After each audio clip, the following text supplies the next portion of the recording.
საღამოს პიკის საათი. საინფორმაციო ანალიტიკური პროგრამა.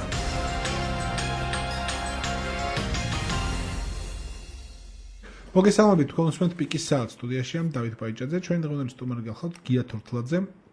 ის დღეს არის დეოკუპაციის ცენტრის ხელმძღვანელი. ასეთი არასამთავრობო ორგანიზაციის გამარჯვება ბატონო გია. გამარჯობა, დიდი მადლობა მოწვევისთვის. პიკის საათი. აქტუალური დღის წესრიგი, სასარგებლო ინფორმაცია, ახალი ინტერპრეტაციები, აზრთა მრავალფეროვნება. პიკის საათში სტუმრები და მსმენელები საუბრობენ ჩვენი ყოფის, კულტურის, ეკონომიკის, პოლიტიკისა თუ საერთაშორისო ცხოვრების შესახებ. პიკის საათის შემდეგ თქვენი ცით მეტი, ვიდრე იცოდით მანამდე. უსმინეთ პიკის საათს. სამშაბათ დღეებში 17 საათსა და 5 წუთზე.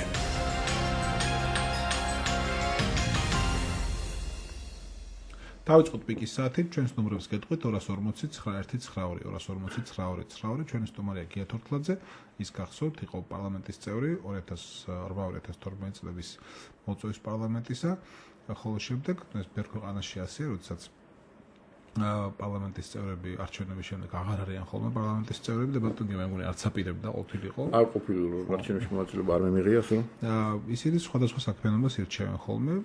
ბატონო გია წავიდა არასამთავრობო, არაკომერციულ სექტორში და დღეს გახლავთ ასეთი ორგანიზაციის საქართველოს დეოკუპაციის ცენტრის ხელმძღვანელი. ბუნებრივია ჩვენი საუბარი მხოლოდ ამ ორგანიზაციას არ შეეხება დღეს, მაგრამ დასაწყისში გვინდა მსმენელს მოკლედ გავაცნოთ, რას ნიშნავს ეს, რას საქმიანობს ეს ცენტრი, მისი მიზანი რა არის, ხოლო მერე შევეხოთ თქვენთან ერთად მიმდინარე პოლიტიკურ პრობლემატიკასაც 240-922-240-922. რა არის ამ ცენტრის მიზნები და ბუნებრივია სათაურში მიზანი ჩანს, ანუ საქართველოს დეოკუპაციის ცენტრის მიზანი, ბუნებრივია მთავარი მიზანი გახლავთ საქართველოს დეოკუპაციის ასეთ პროცესის ხელის შეწყობა.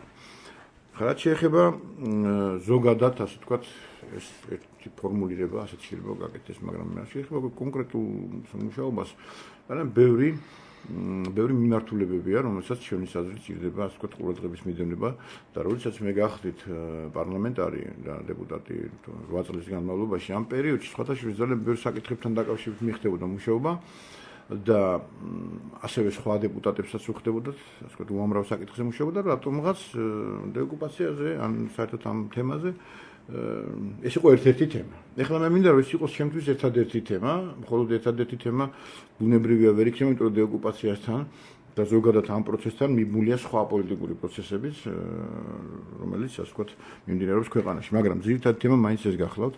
აქ ჩვენი მიმართულებები, ასე ვთქვათ, საკმაოდ მრავალფეროვანი არის, იმიტომ რომ ეს არის ურთიერთობები საერთაშორისო ორგანიზაციებთან, ურთიერთობები აფხაზურ დიასპორებთან, რომელიც მრავლად არიან სხვა ქვეყნებში და განსაკუთრებით თურქეთში არიან ბევრნი.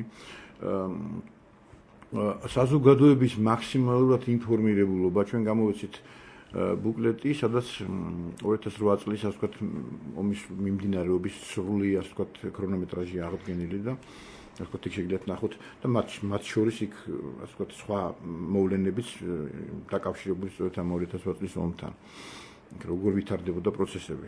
რაც შეეხება კიდევ ასე ვთქვათ სხვა საკითხებს, რომელიც დაკავშირებულია, ეს არის ფილმების გაკეთება, მაგალითად ვაკეთებთ, ეხლა ვამზადებთ რამოდენიმე ორ ფილმს ერთდროულად, რომელსაც ქვია საქართველოს ოკუპანტების გარეშე, ეს დაკავშირებულია სწორედ შემასვლებთან, რომელსაც მე მოვახერხე დავითან დროშა, ევერესტზე, დროშა იქ, ასე ვთქვათ, კილიმანჯაროზე, აკონკაგუაზე, ასე ვთქვათ, ესეთი ტიპის ფილმებიც იქნება.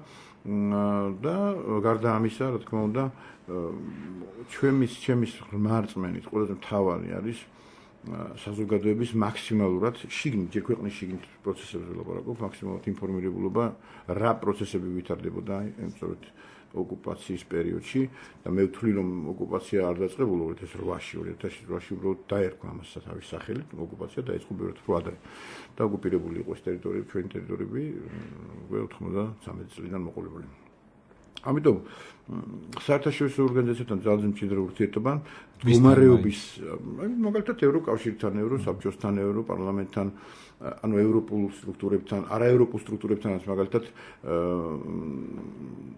საერთაშორისო ორგანიზაციებს შემოთვალე უკვე, მაგრამ გარდა ამისა არის კონკრეტული საერთაშორისო ორგანიზაციები, რომლებიც მუშაობენ მაგალითად ეკოლოგიურ საკითხებზე, სადაც და განსაკუთრებული მდგომარეობაა შექმნილი აფხაზეთში ამ თვალსაზრისით. გააქვთ ხეტყე, გააქვთ ინერტული მასალა, ასე ვთქვათ, აბსოლუტურად უკანონოდ და გარდა უკანონობისა იქ არის დარღვევა, ასე ვთქვათ, სრული დარღვევა ეკოლოგიური მდგომარეობისა. ამიტომ ბევრი საკითხები გახალთ. ეხლა იქ ნარკოტიკული საშუალებების დამზადების საკითხი არის, რომელიც ძალზე მწვავედ დგას აფხაზეთში. საერთოდ აფხაზი მოსახლეობის გაყვანის პროცესი მიმდინარეობს. მე თუ გნებავ ძალიან მოკლედ გეტყვით, რომ აი მაგალითად ესეთი პროცესი მიმდინარეობს, როცა ახალგაზრდებს აძლევენ საშუალებას ლიმიტებია დაშვებული სპეციალურად, რომ ჩააბარონ რუსეთის სხვა ხომალდ სასწავლებლებში და მერე იქ აძლევენ სტიპენდიას, აძლევენ ასე ვთქვათ საცხოვრებელს. ანუ მაქსიმალურად ცდილობენ რომ ის იქ დააკავონ, აფხაზეთი დაცალონ, ასე ვთქვათ, აფხაზური მოსახლეობისგან. აი ამასთან დაკავშირებითაც ძალიან ბევრია სამუშაო, განსაკუთრებით დიასპორებთან, აფხაზურ დიასპორებთან, რომლებიც შეიძლება ისე ინფორმირებულები არ იყვნენ დავუშვათ ამ საკითხებთან დაკავშირებით. ამიტომ და მუდმივად რას თავარია, მუდმივად ჩვენ უნდა ვამბობდეთ და ასე ვთქვათ საზოგადოებას ვახსენებდეთ, რომ რა ქვია ქვეყანა ოკუპირებული, ჭირდება დეოკუპაცია ქვეყანას და ამის გზებზე და ამის მექანიზმებზე. ასე მეორე ნაწილი კიდევ არის ის რომ ეხლა აფხაზეთი მხარეა, რასაც ეხლა ბატა ზაქარიშვილი ამბობს და ჩემთვის იყო აბსოლუტურად მიუღებელი ამ კაცის დანიშვნა თანამდებობაზე, იმიტომ რომ ეს ადამიანი თავიდან მეამბობდა რომ აფხაზეთთან ცხინვალი ნუ ვაღიარო დამოუკიდებელ სახელმწიფოებად. ასეთი კაცის დანიშვნა ამ თანამდებობაზე, რომელმაც ეს კონფლიქტი უნდა დაარეგულოს. ეს ციტატაა? ბატონო? ციტატაა ესა? ეს ციტატაა. დამოუკიდებელ სახელმწიფოებად აღიარება. დიახ. ეს ასეთი ფორმულირებით, ასე ვთქვათ, მან არაერთხელ გააკეთა განცხადება. ეს მეგონებით, როცა ის პოლიტიკური ფიგურა არ იყო და იყო დაუშვათ პარტიული, ასე ვთქვათ, კუთვნილებას წარმოადგენდა მისი, ასე ვთქვათ, პიროვნება. არ იყო ის, ასე ვთქვათ, მინისტრი, ახლა არის უკვე სახელმწიფო მოღვაწე და ეს აღიქმება როგორც სახელმწიფოს მიერ გაკეთებული განცხადებები. ასეთი ადამიანი ამიტომ არ უნდა იყოს ასეთ თანამდებობას. მისი მოსაზრება იყო ასევე ცოტა ხნის წინათ დატყდამაზე ამბავი, მე მგონი რომ უკვე აღარ გაიმეორებს ამას, რომ საქართველოს რკინიგზის გახსნა? არა, რკინიგზასაც მივალ ახლა, მაგრამ მანამდე გააკეთა განცხადება ვაღიაროთ აფხაზეთი და ცხინვალი მხარეებად. ანუ ამ შემთხვევაში ირიცხება რუსეთის ფაქტორი და მაშინ გამოდის რომ მხარეები არიან აფხაზეთი, რუსეთი, აფხაზეთი, საქართველო, აფხაზეთი, ოსეთი, რომელსაც ამ ტერმინს ხმარობს. ეს ტერმინი არასწორია. საქართველოს თქვენ თოდეშით რომ მად ლაპარაკია მოლაპარაკების მხარეებად აღიარებაზე და არა კონფლიქტის მხარეებად. არც მოლაპარაკების მხარეებად არ შეიძლება. ვისნა ველაპარაკოთ, ვისნა მოველაპარაკოთ. დავუშვათ მოველაპარაკეთ ვინმეს ცხინვალის რეგიონში, თუნდაც პირველ პირს იქ და თუნდაც პირველ პირს დავუშვათ აფხაზეთში. რა ბერკეტები გააჩნიათ მათ და რა უფლებამოსილებით არიან ისინი აღჭურვილები. არანაირი უფლებამოსილებით. საზღვართან დგას ფესბეჯარი, ორივე საზღვართან დგას ეგრეთ წოდებული კიდევ აფხაზური შენაერთები და დგას ცხინვალის ოსურივითო შენაერთები, რომლებიც ასევე კონტროლირდება რუსეთის შეერაღებული ძალებისა და უშიშროების სამსახურების მიერ. ამიტომ ვისნა ველაპარაკოთ, მხარე არის რუსეთი. ოკუპაციო ჯარები დგას რუსეთის. რუსეთმა მოახდინა აგრესია. ეხლაც ცოტა ხნის წინათაც და ესე იგი ამ 20 წლის განმავლობაში რუსია აკონტროლებს იქ ყველაფერს. და რუსი წყვიტავს იქ ვინ უნდა იყოს პირველი პირი და ვინ არ უნდა იყოს. და როცა გადაწყვეტეს რომ არ უნდა იყოს, იქ ახლა მე პირდაპირ მტკიცებულება არ გამაჩნია, მაგრამ არის ასეთი მოსაზრება რომ ბაღაფში რაღაც ბაღაფში მყარია. ხო, ბაღაფში მოკლულია. ასეთი მოსაზრებაც არსებობს, იმიტომ რომ ხეში უშლი და ასე ვთქვათ ტერიტორიების მიწების გასხვისებას და ასე შემდეგ. ეს მოსაზრება და ამიტომ მე ამას ვერ ვიტყვი როგორც ნამდვილ ამბავს. ამიტომ არანაირი მოლაპარაკების მხარე აფხაზეთი და ვის ველაპარაკებთ, როგორც ვის აფხაზებს, როგორ უნდა ველაპარაკოთ ცხინვალის რეგიონს, ანუ ეგრეთ წოდებულ როგორც თვითონ ახსენებს ხოლმე და ასეთი ცნება და ასეთი სახელწოდება საქართველოს კონსტიტუციაში არ წერია და არცად არ წერია საერთოდ რომ არსებობს ასეთი სამხრეთ ოსეთი. ეს არის ბოლშევიკური ტერმინი და ტერმინი ჩაბარდა თავის დროზე ისტორიაში. ეს არის ცხინვალის რეგიონი. ამიტომ საქართველოს ხელისუფლებამ ეს ტერმინი უნდა იხმაროს და არა ოსეთი. და თუნდაც ეხა ტერმინს თავი დავანებოთ, თუნდაც დავშოთ იქ ვის უნდა ველაპარაკოთ და რა თემებზე უნდა ველაპარაკოთ. არ არსებობს თემები. უბრალოდ საზოგადოება უნდა იყოს შემზადებული იმისათვის, როდესაც ეს პროცესები რეალურად დაიწყება, რუსეთის შეერაღებული ძალები დატოვებენ ნიქარობას და მერე შევლენ, ასე ვთქვათ, მე ვფიქრობ, რომ ალბათ ევროკავშირის მონიტორები შევიდნენ და ჩაატარონ იქ მონიტორინგი და ნახონ და მოხდეს პირველ რიგში დემილიტარიზაცია რეგიონის, მე შევდაბრუნდნენ დევნილები და ასე შემდეგ და ასე შემდეგ. მე უნდა გამithარდეს და მე სტატუსი შეიძლება განისაზღვროს, როცა დაბრუნდებიან. 11 წმენდის შედეგი უნდა აღმოიფხვრას რეგიონებში. ამას თუ არ კეთდება, ახლა ვის უნდა საუბროთ და რაზე უნდა ვესაუბროთ. აქვე წამოიჭრა საკითხი და ეს საკითხი მუსილებს, თუმცა მე როგორც ფიქრობ, რაღაცა საცდელად არის გამოშვებული ეს რკინიგზის საკითხი. და მეორე კიდევ ასე ვთქვათ, სავაჭრო ურთიერთობების აღდგენის და ესე თითქოს დიდი წარმატება, როგორც დიდ წარმატებას, ისე მოგვაწოდებს ხელისუფლება დღევანდელი ხელისუფლება, რომ შესაძლოა სავაჭრო ურთიერთობები აღდგეს. მე ვკითხულობ პირდაპირ, ვისთან უნდა აღდგეს სავაჭრო ურთიერთობები? ოკუპანტთან?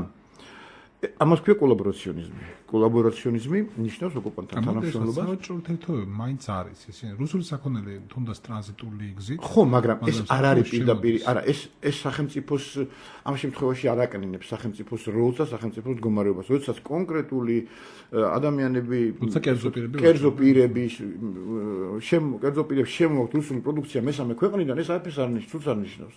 ეს ნიშნავს იმას, რომ როდის მათ უნდა შემოიტანონ და შემოაქვთ. და მათი ნება ეს.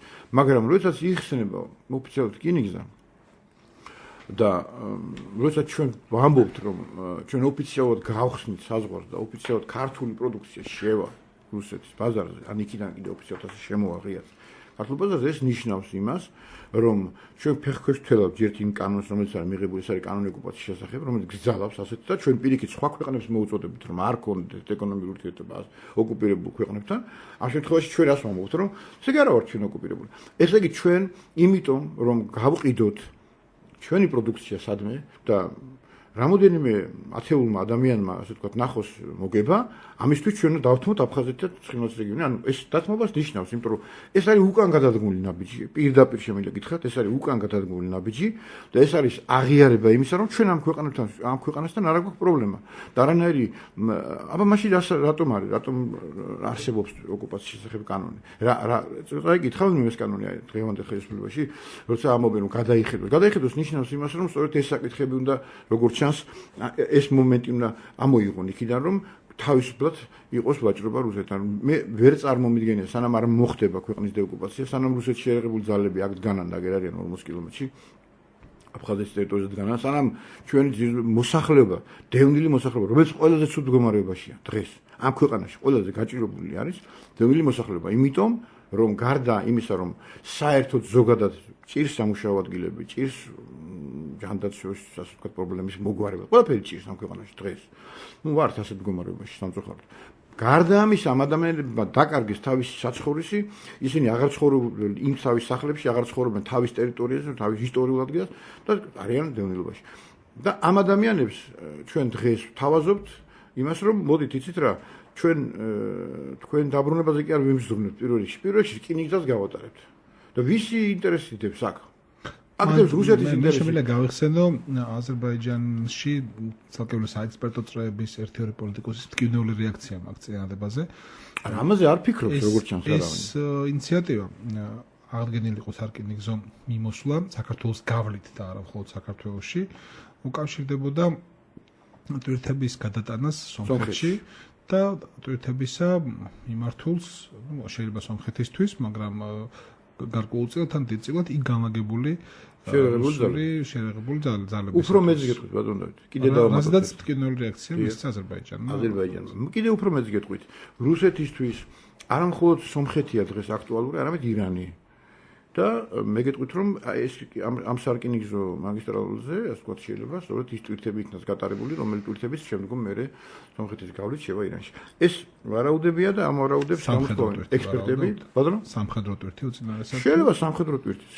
დიახ, შეიძლება სამხედრო ტვირთის და ის ნივთიერებები და ის ასე ვთქვათ შემადგენელი კომპონენტები, რომლებიც ჭირდება სწორედ იმაში დამზადებას, ასაც იქ ამზადებს. ეგ არის უძველესი სურვილი რუსეთის მემახსოვს. 2004 წელი იყო, როდესაც იგორ ივანოვი, მაშინ უკვე უშუალოდ საბჭოს დივანი იყო ჩამოსული საქართველოში. მაგ საქმეზე, აი ასლანაბაშიძე რო წაიყვანა იმ დღეებიდან რამდენიმე ხნის მერე, 1-2 კვირის მერე საქმე ეხებოდა სწორედ როგორც მახსოვს ირანში ატომური ელექტროსადგურის საწვავის ტრანსპორტირებას. ბუნებრივია, იქ ელექტროსადგურის მშენებლობაზე არ არის საუბარი, სხვა რამეზეა საუბარი, მთელი სოფლიო შეშფოთებული და ძალზე შეშფოთებული ადამიანები თვალყურს როგორ მიმდინარეობს იქ პროცესები, შესაძლოა არის და მე ხა მაგის ასე ვთქვათ ექსპერტი არ გახალავართ იქ რა ეტაპზეა ამ შემთხვევაში ამ ატომური ბომბის ასე ვთქვათ ატომური ან ბირთვული არაღის მზადების პროცესი, მაგრამ კიდევ ერთხელ ვიმეორებ, რომ შესაძლოა ასეთი რამ მოხდეს. მეორე, როდესაც ჩვენ ვართ მდგომარეობაში კავკასიაში და სამხრეთ კავკასიაში განსაკუთრებით ამ შემთხვევაში სამხრეთ კავკასიას გულისხმობ, რომ ჩვენ გვართ რაღაცა ასე ვთქვათ მედიატორის როლი შეიძლება კი დაგვიკისროს სომხეთსა და აზერბაიჯანს შორის და ამ პირობებში როგორ შეიძლება რომ ჩვენ აი ესე გადაჭრით პირდაპირ კინიგზა ავადგინოთ ჯერ ერთი საერთოდ ოკუპანტთან არ შეიძლება შეწყდა ეგ ლაპარაკი შეწყდა ლაპარაკი, მაგრამ ეს ზონდირებები მიდის. აი როგორც მაგალითად ოკუპაციის მუზეუმზე კარგია რომ კულტურის სამინისტრომ გააკეთა ძალიან მკაფიო განცხადება რომ არავითარი ოკუპაციის მუზეუმი არ გაუქმდება, მაგრამ ეს ზონდირება კონკრეტულმა არასამთავრობო ორგანიზაციებმა რომელიც დაკავშირებული არიან როგორც ჩანს ხელისუფლებასთან ან ასე ვთქვათ ამ იდეებთან, ვთქვათ იყო ამაზე საუბარი. ანუ რაღაც დოზით, პატარ-პატარა დოზით ხშირად ხდება რაღაცების მოსინჯვა. აი როგორც მოსინჯა მაგალითად პასპორტების საკითხი, მაგალითად ზაქარიშვილმა თქვა, რომ მოდით ასე ვთქვათ ის აფხაზური პასპორტები ვაღიაროთ და ასე შემდეგ. იყო ამაზე ლაპარაკი. მოზონდირება ჰქვია ამას, როდესაც იწყებს ლაპარაკი და მე უბრალოდ ეს ლაპარაკი გადადის მეორე პლანზე, რომ ხედავს რეაქციას. ხედავს რეაქციას აღიარებასთან დაკავშირებით. ხედავს რეაქციას მხარევად გამოცხადებას დაკავშირებით. ამიტომ და ეხლა ეს ბუნებრივია, რომ როდესაც ჩვენ სავაჭრო ურთიერთობებს ვაღდგენთ ოკუპანტთან, რას ვეუბნებით ევრო სტრუქტურებს, რას ვეუბნებით ადამიანებს და დეპუტატებს და რას ვეუბნებით იმ სახელმწიფოებს, რომლებთა პარლამენტებმა და რომლებთა სახელმწიფოებმა აღიარეს ოკუპაცია. და მივახციეთ იმას, რომ ოკუპანტს ოკუპანტი დაერქვა. ყველა საერთაშორისო ორგანიზაციაში და ყველა ჩვენ მეგობარმა ქვეყნებმა, ასე ვთქვათ, აღიარეს, რომ ეს არის ოკუპაცია და ეს არის ოკუპანტი. ეხლა ჩვენ თვითონ ხსნით, გვინდა გავხსნათ კინიგზა, გვინდა გავხსნათ, ასე ვთქვათ, მივიცეთ საშუალება, რომ თავისუფალი ვაჭრობა არსებობდეს ოკუპანტთან, ეს არის აბსოლუტურად მიუღებელი რამ. მიუხედავად იმისა, რომ ეკონომიური თვალსაზრისით, რა თქმა უნდა, ეს საქართველოსთვის არ არის ცუდი. და არც ერთ ქვეყნისთვის არ არის ეკონომიური თვალსაზრისით ცუდი, მაგრამ არა ოკუპანტთან. ოკუპანტთან არის დამღუპველი, იმიტომ რომ ჩვენ ამ ტერიტორიებს დავკარგავთ საბოლოოდ და ბოლოს და დამთავრდება იქაც ევროსტრუქტურებში საუბარი დეოკუპაციაზე. ამიტომ ამისი ასე ვთქვათ, რა თქმა უნდა, ამ გზით წაყვანა არაფერთ არ შეიძლება. ნუ საერთოდ ეხლა მოდი მაშინ შევხედოთ ისედაც რას თქვენი ლაპარაკეთ უკავშირდება კი ბატონო დეოკუპაციის მიზნებს, ნაწილობრივ დეოკუპაციის პოლიტიკასაც, მაგრამ დეოკუპაციის პოლიტიკა ცალკე არ არსებობს. არსებობს საქართველოს რა თქმა უნდა, ახალი ხელისუფლების საშინაო პოლიტიკა, რომელიც საგარეო პოლიტიკასაც განსაზღვრავს, ასე იყოს, რომ თეორიაში ცნობილი, რომ საგარეო პოლიტიკა საშინაოდან გამომდინარეობს. ბუნებრივია. თუმცა რახან ხელისუფლება ახალია, შეგვიძლია ისიც თქვათ, რომ არც ერთი ეს პოლიტიკა ბოლომდე ჩამოყალიბებული ჯერ არ არის. არა, რა თქმა უნდა. არა, რა თქმა უნდა, იმიტომ რომ პირდაპირ გეტყვით ნატოსთან დაკავშირებით. ხო, ნატოსთან დაკავშირებით მოხდა გაუგებრობა, ხო, აბსოლუტური ბილათ რომ თქვა გაუგებრობა მოხდა, იმიტომ რომ გაუგებრობა არ ქვია ამას, როდესაც მიზან მიმართულად და დღეს უკვე მე-13 მოითხოვეს გენერალური შტაბის, ასე ვთქვათ, წინასწარი პატიმრობის მოთხოვნა და ნუ სასამართლომ მადლობა არ დაკმაყოფილა ეს შემოადგენლობა, იმიტომ რომ გირაოც კი არ შეუფარდა სხვაჩვენე. გირაო შეუფარდა პირველ, ამიტომ პირველი ჩაითვალა და დღეს მე-13 აღარ შეუფარდა. დღეს უკვე ვარქვეს, იმიტომ რომ ახალი გარემოება არ აღმოჩენილა და ასე ვთქვათ, ესე ვთქვათ, პირდაპირ დაჟინებული მოთხოვნა გენპროკურატურის დღეს ისევ რომ ესე იგი კიდევ მაინდა-მაინც გენშტაბის უფროსი იყოს ციხეში.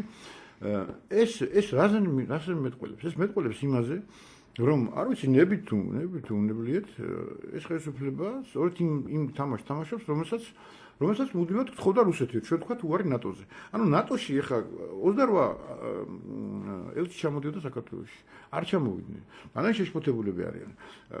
მიმდინარეობს დაჭერები. მე ამბობ ესე იგი თუ კი სამართლიან მე არ ვამბობ რომ არავინ არ უნდა იყოს დაჭერილი და საერთოდ ჩვენ გამოვაცხავთ ახლა საყოველთაო ამნისტია დღეს და ქვეყანაში ყველა დამნაშავე ვინც კი არსებობს ციხეში, გარეთ, მომავალშიც და წარსულშიც დანაშაული ყველაფერი რა თქმა უნდა ყოველთვის ეპატიოს. ასეთი რამ არ არის ლაპარაკი, მაგრამ როდესაც ლაპარაკობ დანაშაულებზე, აი მაგალითად გამოაცხადებულია, გამოაცხადა ბატონმა ალასანიამ, რომ შეჭმული არის 113 მილიონი ლარი.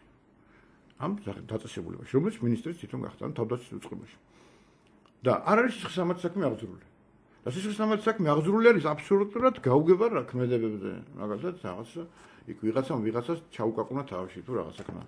და ამ დროს ეს საქმე პრინციპში ამ შემთხვევაში გენპროკურატურა ვალდებული იყო ავტომატურად, როდესაც თანამდებობის პირი, მინისტრი ამბობს, რომ დაკარგულია ეს და ეს თანხა, ვერ გვიპოვოთ ამ თანხას, ამასთან დაკავშირებით უნდა აღიძრას აუცილებლად საქმე. ამ საქმეს თუ აღზრავ, ეს არის სამსახურებული გულგრილობა უკვე პროკურატურის ასე ვთქვათ ხელმძღვანელობის მხრიდან და მაშინ ისინი უნდა ისაჯონ. ან ამან უნდა გააკეთოს განცხადება, ეს იყო ბოდიში მოიხადოს ყოველ შემთხვევაში, ან თქვას რომ ეს იყო გაუგებრობა და ვიპოვეთ ის თანხა სად არის. ან თუ არა და მაშინ აბა საზოგადოებისთვის არის, საზოგადოებისთვის არის აბსოლუტურად გაუგებრობა, რა მოხდა. რა წავიდა ის თანხა და თუ იპოვეს, მაშინ თქვა რომ ვიპოვეთ, ან თუ ვერ იპოვეს, რატომ არ არის საქმე აღძრული. ჩუმადთა ეგ. ხო. თორე ეხლა მე გეტყვით მაშინ რომ რატომ არ გძრავს პროკურატურა, არ გასულია სხვათა შორის იმ დანაშაულებს, რასაც მე ხა ჩამოგითვლით. ასე ვთქვათ, ხანდაზმულობის ვადა. რატომ არ იძიებენ და საერთოდ მაინტერესებს იზი გამოიძიებენ თუ არა ყველაზე დიდ დანაშაულს, რომელიც ბოლო პერიოდში მოხდა, ბოლო 10 წლის განმავლობაში მოხდა, მაგალითად 20 წლის განმავლობაში. ეს არის სახელმწიფო გადატრიალება. არავინ არ იძიებს ამ საკითხს. 60 ტომი დევს პროკურატურაში, მე მაინტერესებს, აი ხა დღევანდელი პროკურატურა გამოიძიებს თუ არა ამ საქმეს. გამოიძიებენ თუ არა იმ გარემოებებს რა ვითარებაში იხვრიტებოდა. 60 ტომი დევს, ეს ნიშნავს, რომ რაღაც ძიება მაინც მიდიოდა. თქმა უნდა 2004 წელს პრეზიდენტ სააკაშვილის ასე ვთქვათ მიერ რატო გააჩერეს? არ ვიცი, მე ვერ გეტყვით რატოა გაჩერებული. რატომ შეიქმნა საერთოდ ახალი საგამოძიებო კომისია, იმას ვერ გეტყვით პარლამენტში. როცა პროკურატურაში იძიებდნენ 28 პროკურორი იძიებდა ამ საქმეს. და 60 ტომი დევს და გაჩერებულია ეს საქმე. რატომ არა მიიყვანილი ბოლომდე? ეხლა უნდა მიიყვანონ ბოლომდე, რა თქმა უნდა. რატომ არ არის გამოძიებული და რატომ დღევანდელი ხელისუფლება არ ინტერესდება შევარდნაძის პერიოდში ჩადენილი უმძიმეს დანაშაულებით, დახვრეტებით, მიტინგების დახვრეტებით. რატომ არ ინტერესდებიან სამეგრელოს ტერიტორიის ჩატარებული დამჟილი ოპერაციები? რატომ არ ინტერესდებიან? არ იყო დანაშაული. რატომ არ ინტერესდებიან საქართველოს თბილისის პოლიციის სამმართველოს, მთავარი პოლიციის სამმართველოს შენობიდან გადმოვარდნილი ადამიანების, გადმოყოლილი თავზე ცელოფან მოხული ადამიანების. რატომ არ ინტერესდებიან? რატომ არ ესეთი საქმე არ იღძება? იმ ხელისუფლებას, ესე იგი, აქ მიმდინარეობს რეალურად. ეს არის ამას ქვია შერჩევითი სამართალი. როდესაც შენ ძალზე მძიმე დანაშაულებს სახელმწიფო გადატრიალებაზე მძიმე დანაშაული არ არსებობს, ხო? ნუ არ არსებობს, ხო რაღაცები შეიძლება, მაგრამ კიდევ უფრო მძიმე რამე, მაგრამ ამას უცა არ აპირებ გამოძიებას, უცა არ ამბობ მიტინგების დახვრეტებზე არაფერს, უცა აი ამ საქმეებზე საკავშირებთ, ესე იგი, ანუ შენ გაინტერესებს ხოლმე აი ეხლა შენ წინ ვინც იყო იმ 1000-ზე რევანში. მე მესმის რომ გამოიკვეთება ძალიან ბევრი დანაშაული წინა ხელისუფლების პირობებში. გამოიკვეთება და რა თქმა უნდა ესაჯონ კიდევაც თუ გამოიკვეთებიან. მაგრამ როდესაც სხვა კი მაგრამ შევარდნაძის პერიოდში არ იყო დანაშაული, რატომ არ იძიებენ? უფრო მძიმე, ბევრად უფრო მძიმე დანაშაულები. მიტინგები თბილისში დაიხურა 5 მიტინგი. ვაგზლის მოედანზე, დიდუბეში, კოლმეურნევის მოედანზე, მირთა მოედანთან, ხიდიდან რო გადმოდიოდნენ, დიახ. ხო, სამეგრელოში არაერთი მიტინგი და ზუგდიდში დაიხურა მიტინგი. რატომ ეს დავივიწყოთ აღარ მომხდა რა. ამიტომ რას ვამბობ, იცით რომ ჩვენ ავიღოთ ყველაზე მძიმე დანაშაულები. ყველაზე მძიმე და ადამიანის და დღეს როცა ადამიანებს აკავებენ და ასე ვთქვათ ღია პროცესები მიდის, საკმაოდ ღიად ხდება ეს ყველაფერი. მე აი ამ დაკავებებთან დაკავშირებით ძალიან გამიჭირდება ასე ვთქვათ რაიმის გაკეთება, განცხადების გაკეთება, იმიტომ რომ დეტალები არ ვიცი, მაგრამ როდესაც კითხულობთ ბრალდებას, ბრალდებები, თვითონ ბრალდებები, ეს ხომ ბრალდებას ხო ჩვენ არ ვადგეთ საზოგადოება, ამას პროკურატურა ადგენთ. იმდენად უსუსტური და იმდენად არაფრის მთქმელი ბრალდებაა. როდესაც ამბობ, რომ ერთი მინისტრი ამბობს, რომ 113 მილიონია შეჭმული, მეორე ამბობს, რომ სასტიკი წამებებია მომხდარი ციხეებში. და ამ დროს ადამიანს ასამართლებ იმის გამო, რომ ადამიანს მინისტრს, რომელსაც აგინებდა ჯარისკაცი სადღაც და ამას წერს თვითონ ჩვენებაში. თავში ჩაუკაკუნა იმან მე დანა და ამ დანის ჩარტყმისას მას დაზიანება არ მიუღია თვითონ ამბობს ამას თავის განცხადებაში. ამის გამო ვიჭერდა დავუშვათ ის უნიშნულოვანესი საქმეები, რომელზეც არის დღეს ლაპარაკი, ის საერთოდ არ ფიგურირებს, აი გაუგება, აბსოლუტურად გაუგება რა ხდება.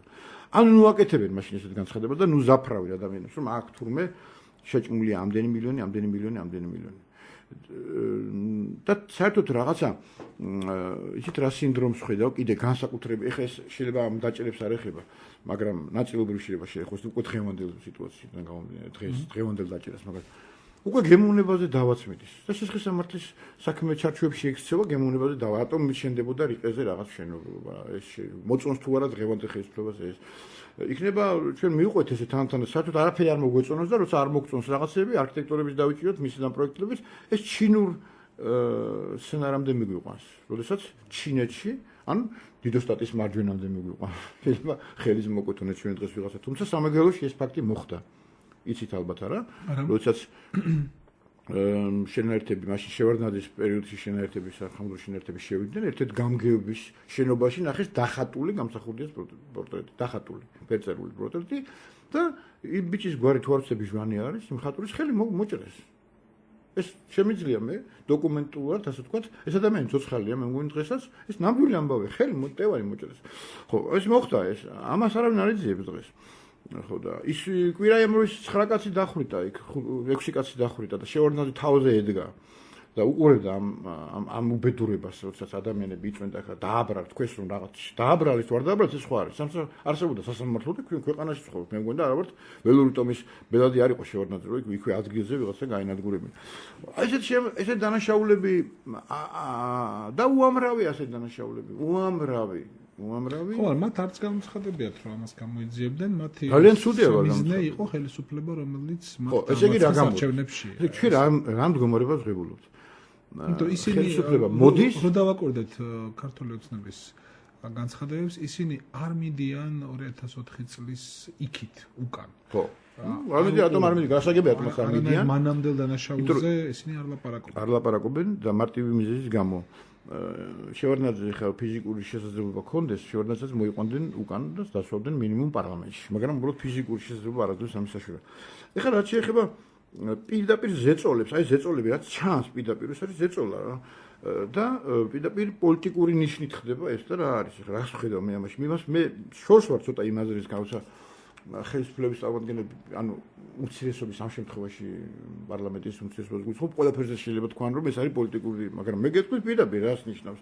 როცა მაგალითად მერიის ხარჯები შემცირდა, უშიშროების საბჭოს ხარჯები შემცირდა და პრეზიდენტის აპარატის. ხო, ანუ პრეზიდენტის აპარატის. ეს რას ნიშნავს? ესე იგი, რასაც ვერ აკონტროლებ, სადაც შენი ხალხი არ არიან, ანუ ვერ აკონტროლებ, შენთვის არ აკონტროლირებად უწყებებს და ინსტიტუტებს უნახევრებ კი არა. 10-ჯერ თუ 5-ჯერ უმცირებ ხარჯებს და შემოსავლას. ანუ მათ უფლებამოსილებას, ასე ვთქვათ, ეჭქვეშ აყენებ. როცა 23 მილიონი იყო უშიშროების საბჭოს დღეს ერთს უტოვებ, ეს ნიშნავს იმას, რომ ნუ ფაქტიურად აღჩობ ასეთ დაწესებულებებს. რა პროცესი მიმდინარეობს ეს რეგიონებში, რა არის ეს და რატომ არ აკეთებს ამაზე უმრავლესობა, დღევანდელი უმრავლესობა განცხადებებს. როდესაც შეჭრები ხდება რეგულაციებში, თვითმმართველობებში და ეუბნებიან გადადიქით. ეს რა ფორმა არის ურთიერთობების? მე მაინტერესებს თვითონ ხომ მოვიდნენ არჩევნებით. ხო არავინ არ ეუბნება დღეს დილიდან მაგთ რომ როცა მოიგეს არჩევნები იმ დილიდან რომ აი გადადიქი ეხლავე. რას ნიშნავს თვითმმართველობაზე ესე ზეწოლა შევარდნები და ეს ხდება ორგანიზებულად, ამას აქვს ორგანიზებული ხასიათი და ორგანიზებული სახე. იგივე ხდება მერიის მიმართაც, მე არ ვფიქრობ, რომ მერიაში დანაშაული შეიძლება არ არის ჩადენილი. შეიძლება არის.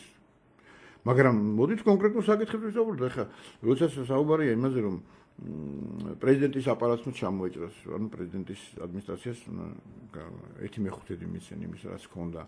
კი ბატონო, მაგრამ მაგას შეიძლება დასაბუთება, მაგას შეიძლება ახლა რატომ აკეთებ ამას? რატომ ემთხვევა იმას, რომ ზუსტად იქ ამცირებ ხარჯებს და იქ აკეთებ ეკონომიას, რასაც ვერ აკონტროლებ, ხო? ეხლა პირდაპირ ნიშანია ეს იმისა. და შევარდნები თვითმმართველობებში და მერიებში გამგეობებში შევარდნები და გადადექი გინა თუ არა და ამიტომ ყოველგვარი არჩევნების გარეშე უნდა მოვიდნენ და დაიკავონ ყველაფერი. ეს მოდის ყველაფერი იქიდან ჩემო კარგებო რომ ეს ხელისუფლება არ გეგმავდა ამ ფორმით მოსვლას ხელისუფლებაში. აქ სულ სხვა სცენარი იყო დაგეგმილი, სულ სხვა გეგმა იყო, მაგრამ გეგმავდა მსგავს მოქმედებებს? არა, უბრალოდ აბსოლუტურად ყველაფრის გაკონტროლებას აპირებდნენ. ნუ აიღოთ ხელისუფლება ისე, როგორც დავშვათ ხელისუფლება აიღეს 92 წელს შევარდნაძე როგორც აიღო. ანუ მთელი პარლამენტში 60 კაციან ოპოზიციას არ ელოდებოდნენ, თვითმმართველობების დათხოვნასაც ელოდებოდნენ, რა თქმა უნდა, პრეზიდენტიც უნდა გაქცეულიყო, გენშტაბიც ვერ უნდა დაენიშნათ. რატომ არის შეტევა გენშტაბზე? იმიტომ რომ პრეზიდენტი ნიშნავს მას. ხო და ამიტომ ეხლა ეს ძალიან ნათლად ჩანს.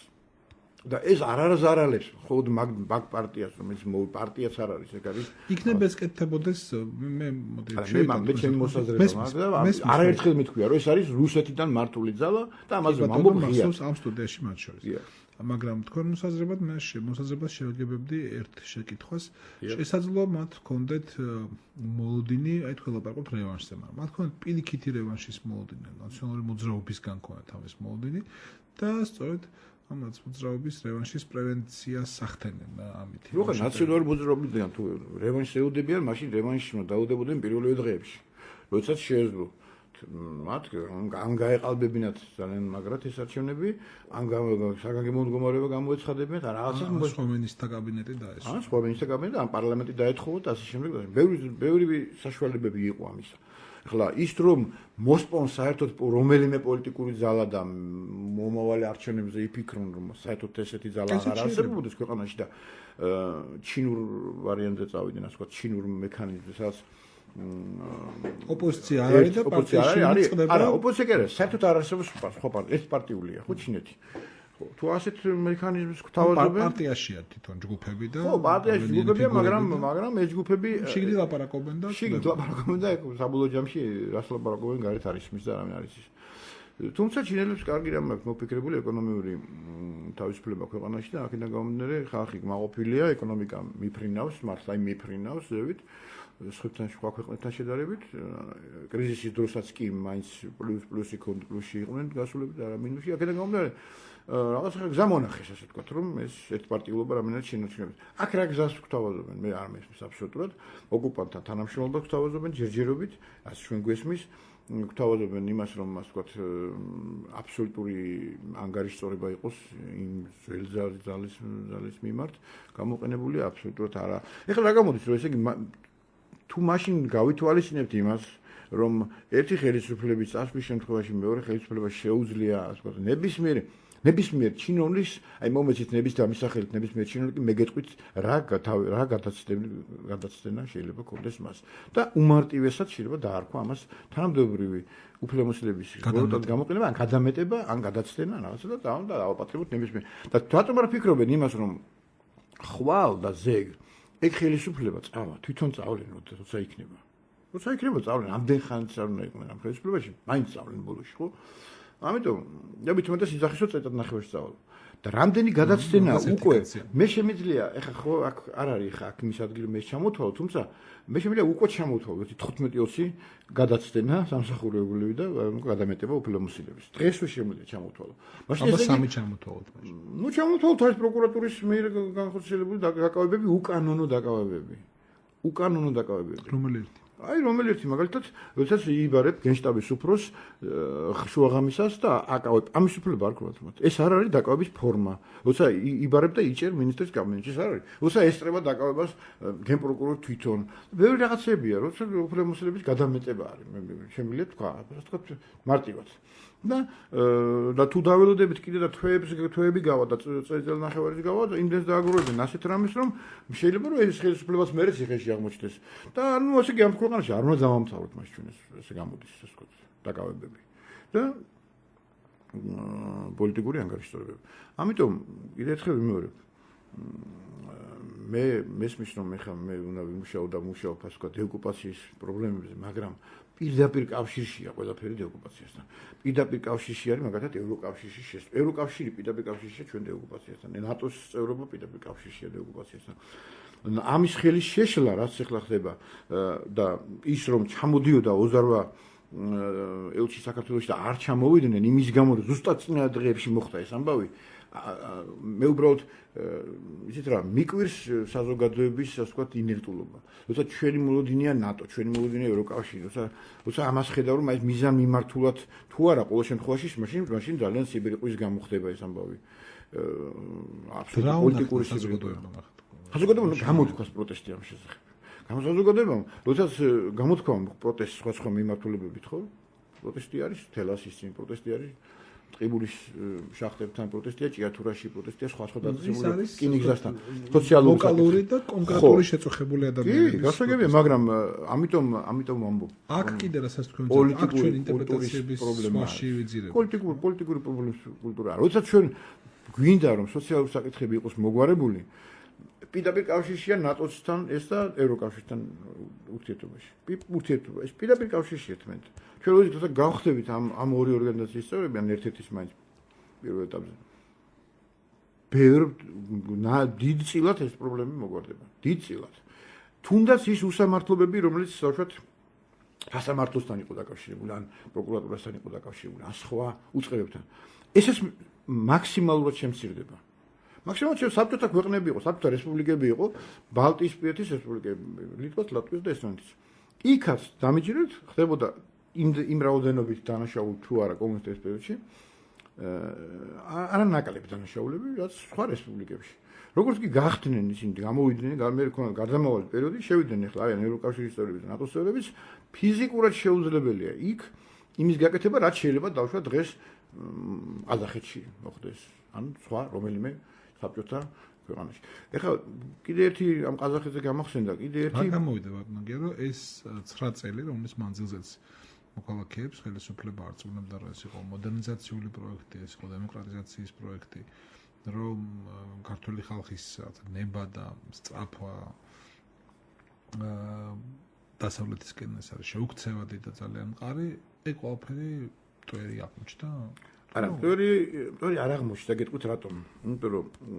იმიტომ რომ ეს ხელისუფლება ხა ვინც მოვიდა. ვალდებულია რუსეთის წინაშე, ასე ვთქვათ, ზოგადად. და ვალდებულია ასევე რომ რაღაც პერიოდში თავისი ძალიან მტკიცე პოზიციები გამოაჩინოს. ეხლა ვერ გადაფარავენ ამ დაჭერებით, მაგალითად იქ ნატოს ამბავს, იქ რაღაცის ამბავს. ეს ყველაფერი დღეს ძალიან აღრეულია ერთმანეთში და ინფორმაცია საზოგადოებას მიეწოდება უზარმაზარი და საზოგადოება ამას ვერ აღიქვას.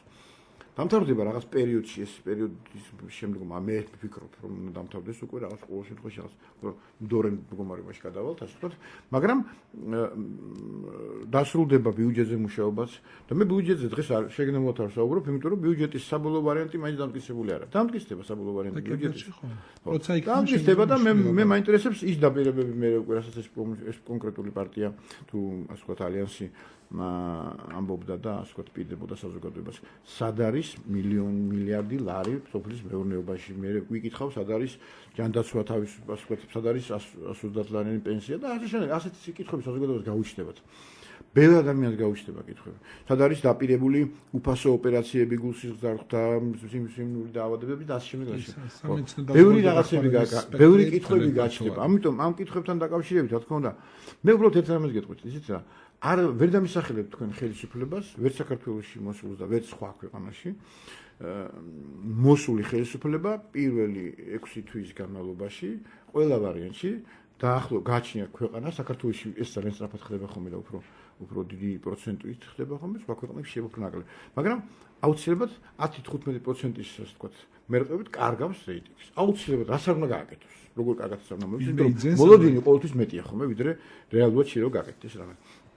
ამიტომ, როდესაც ჩვენ საუბრობთ, ასე ვთქვათ, უსამართლობებზე და არ შეიძლება რომ უსამართლობას ჩადიოდა მხოლოდ ერთი ძალა, ერთ პერიოდში და ერთ მოცემულ, ასე ვთქვათ, კონკრეტულ პარტიას უკავშირდება, ან კონკრეტულ ძალას უკავშირდება. ბუნებრივია რომ იქნებოდა და აუცილებლად გასარკვევია ყველაფერი, მაგრამ საერთოდ უნდა გადახედოს ადამიანმა და საერთოდ სამართლიანობაზე ლაპარაკი უფრო დიდი დანაშაულები ჩადენილია შევარდნაძის პერიოდში. მაგრამ ეს ადამიანები დღეს არიან ხელისუფლებაში.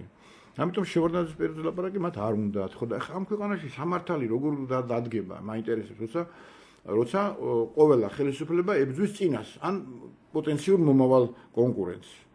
ხო და სამართალი არ დადგება მაშინ აქ არასდროს, იმიტომ და თან ჩვენ კი არ დაუახლოვდებით ნატოს და ევროკავშირს, დავშორდებით თანდათან, იმიტომ რომ თუ დაინახეს რომ ეხლა რასაც წინა ხელისუფლება მოდი ესე ვთქვათ აშავებდა, თუ იმაზე მეც ეხლა ეს ხელისუფლება დააშავებს, ბუნებრივია რომ ჩვენ დავშორდებით იქ და დაშავებას მე წყალებში ხმარობ ამ ასე ვთქვათ. დაშორება ნიშნავს სახელმწიფო ინტერესის უარის თქმას. აქ საინტერესო ერთი რამ არის. როდესაც პრეზიდენტ სააკაშვილი მეორე დღეს არჩევნებდა ლაპარაკობდა დემოკრატიას და ხელისუფლების მშვიდობიან გადაცემაზე, ხო, ის ლაპარაკობდა და ეყრდნობოდა ამ დროს ქართული ხალხის ნებას, რომელიც გამოიხატა 1 ოქტომბრის არჩევნების პროცესშიც და შედეგშიც. მაგრამ ჩვენ აი ცნობილი პლებისციტის მერე, რომელიც 2008 წლის იანვარში ჩატარდა, აღარ ვიცით ეს ქართული ხალხის ნება გაქვალდა იმ მონაცემზე, რომ საქართველოს უნდა იყოს ნატოში, თუ ის შეცვლილი. იცით რა, გეთანხმებით, გაქვალდა, მაგრამ პლებისციტი არ შეიძლება ერთ-ეგრე საკითხზე ყოველ წელიწადს ვატარებთ. ხო შეიძლება. ასევე როგორც დამოუკიდებლობის, ასე ვთქვათ, გახსოვთ რეფერენდუმი ჩატარდა საქართველოში. ახლა ყოველ წელიწადს ხო ჩავატარეთ რეფერენდუმი, გინდა თუ არა, ახლა აღარ გინდა დამოუკიდებლობა, მოდით თქვა რომ აღარ გინდა. შეუძლებელია.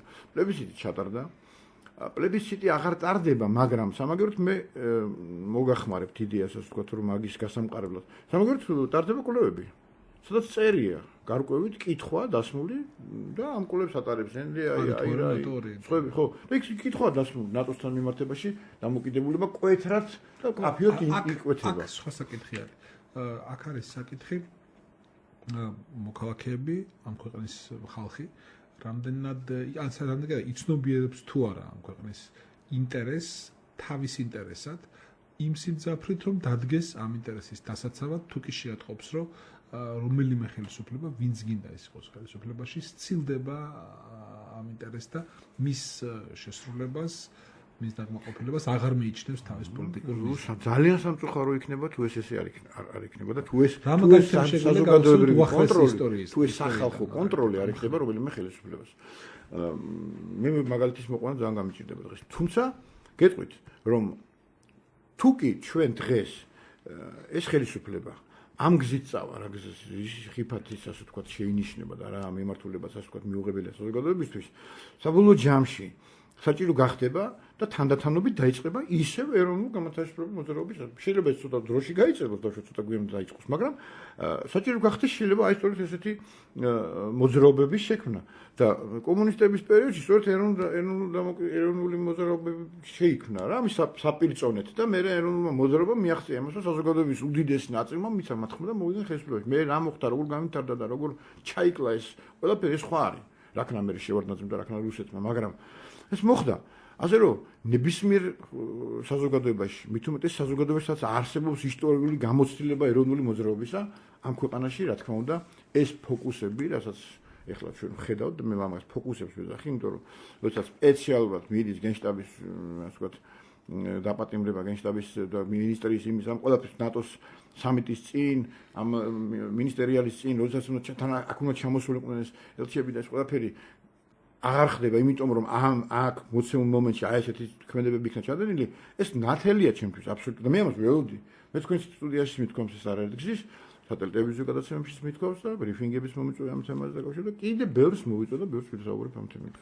ეხლა კი ჩვენი გადაცემის დრო მოიწურა ამ სობაში. მადლობა ნაგერო რომ ზანდით და ვილაპარაკეთ, თან ძალიან სწრაფად ვილაპარაკეთ, ეგეთი კაცთან მაქვს. პიკისა დამთავრდა ჩვენი სტუმარი იყო დეოკუპაციის ცენტრის ხელმძღვანელი გია თორთლაძე. თინა ასაბაძე ხმის რეჟისორი დღევანდელი გადაცემის, ნინო რამიშვილი პროდიუსერი. წამყვანი დავით ბაიჯაძე. შევხვდეთ ერთმანეთს ხვალ ხუთშაბათს 22 ნოემბერს. ნახვამდის. ინფორმაცია და ანალიზი. საღამოს პიკის საათი. საინფორმაციო ანალიტიკური პროგრამა.